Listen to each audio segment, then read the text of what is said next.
20 tahun lalu, seorang anak pewaris keluarga kaya dibuang begitu saja, sementara orang lain mengambil tempatnya dan hidup sebagai pewaris keluarga itu. Dan sekarang, mereka akhirnya bertemu lagi. Shen Jibai adalah pewaris asli keluargamu. Namun 20 tahun yang lalu, ia dipaksa meninggalkan keluarganya dan hidup dalam kemiskinan serta bahaya. Di saat yang sama, seorang gadis bernama Mu Jiayu justru mengambil tempatnya. Ia tumbuh sebagai pewaris keluargamu dan hidup dalam kemewahan yang seharusnya bukan miliknya.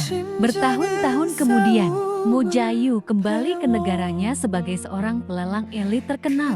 Tujuannya hanya satu, mengambil kembali rumah lelang keluargamu, yang kini dikuasai oleh ibu tirinya yang licik, Xu Mingju. Namun Mu Jiayu tidak tahu bahwa seseorang dari masa lalunya juga sedang bergerak di balik layar. Xu Mingju memiliki rencana lain.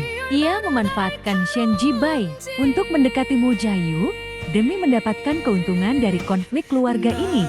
Namun semakin lama mereka terlibat dalam permainan ini, semakin rumit hubungan di antara mereka. Karena keduanya sebenarnya adalah korban dari rencana yang sama. Di tengah perebutan kekuasaan keluargamu, rahasia masa lalu mulai terungkap satu persatu. Pengkhianatan, manipulasi, dan perebutan kekuasaan yang telah berlangsung selama puluhan tahun. Kini Shen Jibai dan Mu Jiayu menyadari satu hal. Musuh mereka yang sebenarnya bukanlah satu sama lain.